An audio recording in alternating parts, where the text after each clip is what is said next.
बनाने जा रही हूँ मेथी से मठरी, और वो भी बहुत यूनिक और अलग स्टाइल में। हमेशा क्या है, नॉर्मल मठरी बनाते हैं, पर आज एक नया ट्विस्ट है इसमें। आप पूरी वीडियो देखना, आपको बहुत अच्छी लगेगी और इतनी क्रिस्पी बनेगी आप महीनों स्टोर कर सकते हैं उसे। उसके लिए मैंने लिए 1.5 कप मैदा।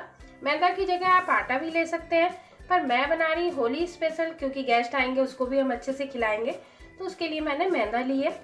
और 1.5 कप मैदा है, उसमें आधा कप मैं डालूंगी सूजी, जिससे कि इसे हेल्दी भी बना सके। इसमें 2 से 3 चम्मच कसूरी मेथी। अगर आपके पास कसूरी मेथी नहीं है, आजकल जैसे हरी मेथी भी आ रही है, आप उसको भी यूज कर सकते हैं। 2 चम्मच सफेद तिल,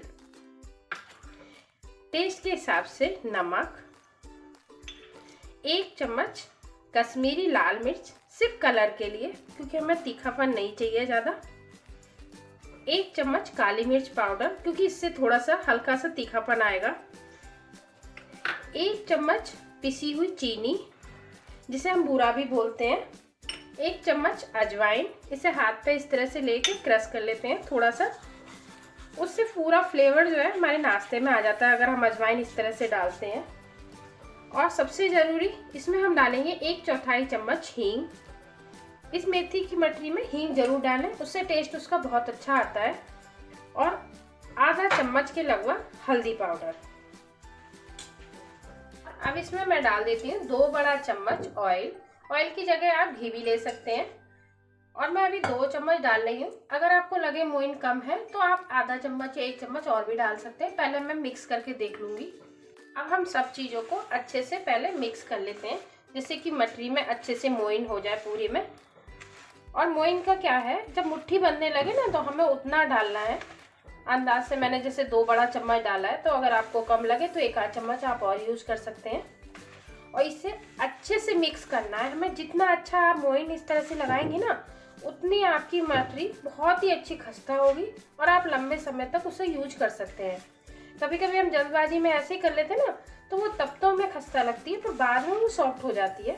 तो हमेशा जब भी मठरी बनानी है या सेमी बनानी है, मोइन का खास ध्यान रखें कि उसे पूरी सब अच्छे से मिक्स हो जाना चाहिए वो। तो मैं अच्छे से मिक्स कर लेती हूँ पहले से। ये देखिए इस तरह का मोइन बनके तैयार है। अब हम इसमें थोड़ा थोड़ा पानी करके इसका एक टाइट डो हमें तैयार करना है। ज़्यादा पतला नहीं रखना है, हमें टाइट ही रखना है। तो इसमें थोड़ा थोड़ा पानी डालेंगे, एक साथ पानी नहीं डालना है हमें। अब ये देखिए इस तरह का हमारा डो बनके तैयार हो गया। अब हम इसे रेस्ट पे रख देते हैं कम से कम 15 मिनट। 15 मिनट तो हम छोड़ना ही है, उससे ज़्यादा भी अगर 10-15 मिनट और भी होगा तो भी कोई दिक्कत नहीं है। और अब हम इसके लिए बना लेते हैं एक साटा। अब साटा बनाने के लिए मैंने लिया 2 चम्मच मैदा। इसमें मैं डाल दूंगी 2 चम्मच देसी घी और इसे अच्छे से मिक्स कर लेते हैं इस तरह से, जिससे कि ये अच्छे से मिक्स हो जाए और थोड़ा सा सॉफ्ट हो जाए इसका डो। डो नहीं, मतलब एक लिक्विड सा जिसे हम उस पर लगाएंगे मठरी के बीच में। इससे क्या है, हमारी मठरी बहुत खस्ता बन के तैयार होगी। तो मैं इसे अच्छे से मिक्स कर लेती हूँ इस तरह से। अब ये देखिए इस तरह का हमारा ये घी और मैदा का एक साटा बनके तैयार हो गया। मैंने इसमें आधा चम्मच घी और ऐड करा था, तो ये इस तरह से बनके तैयार हो गया। इसी तरह का हमें चाहिए। अब हम बनाना शुरू करते हैं, क्योंकि 15 मिनट के लगभग हो गए हैं, तो हमारी आटा भी अच्छे से हो गया है। देखिए हमारे डो को रखे हुए 15 मिनट हो गए और अच्छे से हमारा डो हो गया है। क्योंकि सूजी थी, तो अगर हमने 10-15 मिनट रख देते हैं ना, तो सूजी अच्छे से फूल जाती है। सूजी डालने का आप स्किप भी कर सकते हैं अगर आपको पसंद नहीं है, पर सूजी से हमारी जो मठरी है ये वाली खस्ता ज़्यादा होती हैं। अब हम इसमें क्या करेंगे, इसके 5 पीस बना लेते हैं इस तरह से। बराबर बराबर डिवाइड कर लेंगे 5 भागों में। ये देखिए अब एक पीस मैं ले लेती हूँ, 4 रख देती हूँ एक साइड में। इसके अच्छे से लोई बना के इसे हमें पतला बेलना है, जैसे हम रोटी बेलते हैं ना उस तरह से। इसमें कुछ भी लगाने की जरूरत नहीं है, क्योंकि इसमें ऐसे बेल जाएगा आसानी से। ये देखिए इसे मैं पतला बेल लेती हूँ इसी तरह से। ये देखिए मैंने इतना पतला बेल लिया है। अब हम क्या करेंगे, हमने ये मैदा और उसका घी का जो बनाया था साटा, अब हम इसमें से हाथ से लेंगे, क्योंकि हाथ से अच्छे से लगेगा।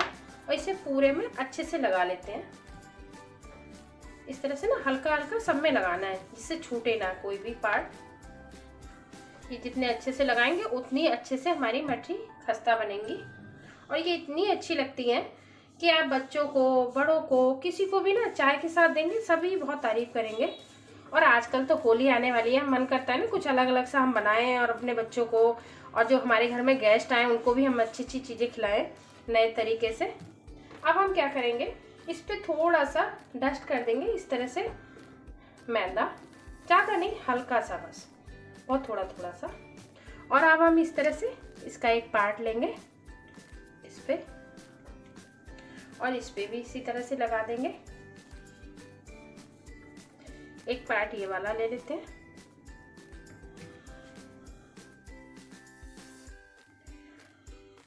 और इस तरह से हम फोल्ड कर देते हैं इसे, ये देखिए। और अब हम थोड़ा सा मैदा यहाँ पे डस्ट करके इसे बेल लेते हैं, हल्का सा, ज़्यादा नहीं, थोड़ा सा। और अब हमें एक चीज़ का ध्यान रखना है, हमें इसी तरह से बेलना है, जैसे हमने चौकोर रखा है ना उसी तरह से बेलना है। अब ये देखिए इस तरह से हमने बेल लिया है। अब हम इस पे एक बार और इसी तरह से लगा लेंगे पूरे पे अच्छे से चारों तरफ। और वैसे आप चाहें तो ब्रश से भी लगा सकते हैं, पर अगर हाथ से लगाते हैं ना तो ज़्यादा अच्छे से सब में हो जाता है ये इक्वल। और हल्का हल्का लगाना है, ज़्यादा नहीं, बहुत थोड़ा थोड़ा। और इसके ऊपर फिर थोड़ी सी हम मैदा इस तरह से डस्ट कर देते हैं। और अब हम इसको इस तरह से फोल्ड करेंगे और इस पे थोड़ा सा इस तरह से लगा देंगे ये पूरा। और इस वाले को इस तरह से फोल्ड करके, और इसे हमें लंबाई में जैसे हमने रखा है ना इसी तरह से लंबाई में हल्का सा बेलना है, ज़्यादा नहीं, ज़्यादा पतला हमें नहीं करना है। इस तरह से बेल देते हैं इसे। देखिए इतना मोटा मैंने ये रखा है, इससे ज़्यादा पतला नहीं चाहिए। अब हम इसे थोड़ा सा घुमा लेते हैं जिससे कि कटिंग करने में आसानी हो जाए। और लगभग आधा इंच के करीब हमें इसको कट करना है। मैं आपको दिखाती हूँ पास से, ये देखिए इस तरह से। और इतना मोटा, इतने इतने बड़े पीस मैं कट कर लेती हूँ। अब मैंने ऑयल गर्म होने रख दिया और अभी मैंने इसे मीडियम ऑयल का हॉट करा है। और अभी हम इसमें थोड़ी थोड़ी ये डाल देते हैं। डालते समय हमें मीडियम आंच रखनी है। और जब हम ये डाल देंगे ना उसके बाद हम इसे लो फ्लेम पे, जब तक कि ये ऊपर अपने आप नहीं आ जाती तब तक हम इन्हें नहीं चलाएंगे। थोड़ी देर इसी तरह से छोड़ देंगे। उससे क्या है, हमारी जो मठरी है ना बहुत अच्छी खस्ता और लेयर बहुत अच्छी निकल के आएगी। तो मैं इसी तरह से डाल देती हूँ उसमें, इतनी आराम से पड़ेंगी। अब ये देखिए सब मठरी ऊपर आने लगी है। अब हम एक स्पून की मदद से इन्हें पलट देंगे इस तरह से। और इन्हें हमें ये ज़रूर ध्यान रखना है, इन्हें हमें लो फ्लेम पे ही अच्छे से फ्राई करना है, उतनी ही ये खस्ता बन के तैयार होंगी। बस इसी तरह से हमें इन्हें गोल्डन करना है। अब ये देखिए कितने अच्छे से हमारे गोल्डन हो गया। अब हम इन्हें निकाल लेते हैं। अब हमारी मेथी मठरी बनके तैयार है। अगर आपको ये रेसिपी जरा सी भी पसंद आती है तो प्लीज़ आप लोगों से रिक्वेस्ट है मेरी वीडियो को लाइक करें, शेयर करें, कमेंट करें और चैनल को सब्सक्राइब करें।